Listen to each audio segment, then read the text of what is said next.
আলাইকুম, welcome to life with me. আবারও একটা ছোট্ট ব্লগ নিয়ে হাজির হয়েছে আপনাদের সামনে।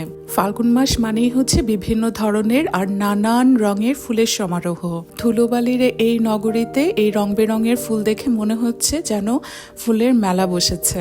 আর আমার কাছে ফুল মানেই হচ্ছে মন ভালো করার মেডিসিন। আজকে প্রায় অনেক দিন পরে চলে গেলাম আবার আপুর বাসায়, কিছুটা সময় ওখানে ফ্যামিলির সবার সাথে একসাথে এনজয় করার জন্য। আর ওখানে গিয়েও দেখি আপুর টবের মধ্যে কি সুন্দর করে ফুল ধরে আছে। আপুর বারান্দায় হরেক প্রজাতির অনেক সুন্দর সুন্দর গাছ আছে। আপু সেগুলোকে সুন্দরভাবে মেনটেন করে। আমিও আসলে ফুল অনেক ভালোবাসি, কিন্তু আমি কেন যেন আপুর মতো ওভাবে মেনটেন করতে পারি না। আর মাঝে মাঝে ঢাকার বাইরে থেকে এসে যখন দেখি শখের গাছগুলো মরে গেছে, তখন আসলে খুব বেশি কষ্ট লাগে।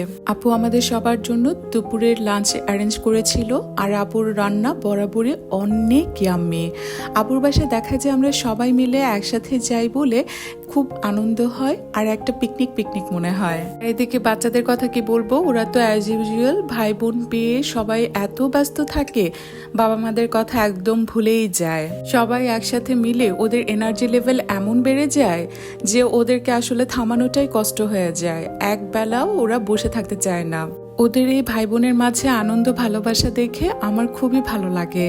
দোয়া করি আল্লাহ যেন সারা জীবন ওদেরকে এভাবেই রাখে। দুপুরের খাওয়া দাওয়া কোনো রকম শেষ করেই সবাই মিলে বায়না ধরে বাইরে খেলতে নিয়ে যাওয়ার জন্য। তাই মা আর আমি মিলে বের হয়েছি ওদেরকে নিয়ে পার্কে। ওরা কিছুক্ষণ ওখানে সবাই মিলে একসাথে খেলাধুলা করবে। তাই দেখা গেছে বাচ্চাদের সুন্দরভাবে শারীরিক এবং মানসিক বিকাশের জন্য খেলাধুলার আসলে কোনোই বিকল্প নেই। এখনকার বাচ্চাদের দেখা গেছে খেলাধুলার জন্য সাফিসিয়েন্ট প্লেস না থাকার কারণে, স্কুল কলেজে প্রেশারের কারণে দিনের অর্ধেকটা সময় ওরা বাসায় কাটায়, যেটা ওদের স্বাভাবিকভাবে বিকাশের জন্য অনেক বড় বাধা। এমনকি ওদের মধ্যে এখনই ভিটামিন ডি ডেফিসিয়েন্সিও দেখা যায়। আমাদের এই জীবনের এই পর্যায়ে দেখা গেছে আমরা যা কিছুই করছি সবই করছি আমাদের বাচ্চাদের জন্য। আর প্যারেন্টস হিসেবে আমাদের সবারই উচিত ওদের একটা সুস্থ স্বাভাবিক লাইফ এনশিওর করা। খেলাধুলা পাঠ চুকিয়ে ওই দিন আমরা সবাই মিলে চলে যাচ্ছিলাম একটা সুন্দর প্লেসে। চারপাশে লেকের মাঝখানে ছিল এই স্পটটি। এটা একটা পিকনিক স্পট, আর আমরা সবাই মিলে চলে যাচ্ছি এই সুন্দর এই জায়গাটা একটু ঘুরে দেখে আসার জন্য। ওই দিন বিকেলে বাহিরে প্রচুর বাতাস ছিল। এই ফাল্গুনের মিষ্টি বাতাস, লেকের এই পরিবেশ, সব মিলিয়ে পরিবেশটা একদম অসাধারণ ছিল। বাচ্চারা দেখা গেছে খেলতে খেলতে এতটাই টায়ার্ড হয়ে গিয়েছে, ওখানে কিছুটা সময় থেকে সবাই মিলে একসাথে বসে একটু পরেই দৌড়ে বাসায় চলে যায়। আমার কাছে বরাবরের মতনই নীরব সবুজে ঘেরা প্রাকৃতিক পরিবেশ খুবই ভালো লাগে। দেখা গেছে আমার বাবা গভর্নমেন্ট অফিসার ছিলেন বলে আমার ছোটবেলা কেটেছে ঢাকার বাহিরে সুন্দর একটা হাউজিং এরিয়াতে। এরিয়াটা এত সুন্দর ছিল আর প্রচুর পরিমাণ গাছ ছিল। গাছগুলো মনে হতো আমাদের মাথার উপর ছাতার মতো করে দাঁড়িয়ে আছে। এখানকার জেলেদের মাছ ধরা দেখেও সেই ছোটবেলার কথাই মনে পড়ে যায়।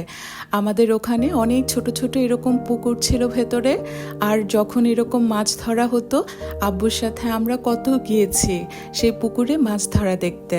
আর আমার চাইল্ডহুড মেমোরিজগুলোই আমার লাইফের বেস্ট মেমোরিজ। মাঝে মনে হয় টাইম ট্রাভেল করে আবার আগের ওই দিনগুলোতে চলে যেতে পারতাম, কতটাই না ভালো হতো। আপনাদেরও কি আমার মতো এমন মনে হয়? আমাকে অবশ্যই জানাবেন। মানে প্রায় অনেকক্ষণ বসে সময় কাটিয়ে প্রকৃতি এনজয় করে শেষে চলে গেলাম বাসায়। আর বাসায় গিয়ে দেখি আপু আমাদের জন্য স্ন্যাক্স রেডি করে রেখেছে।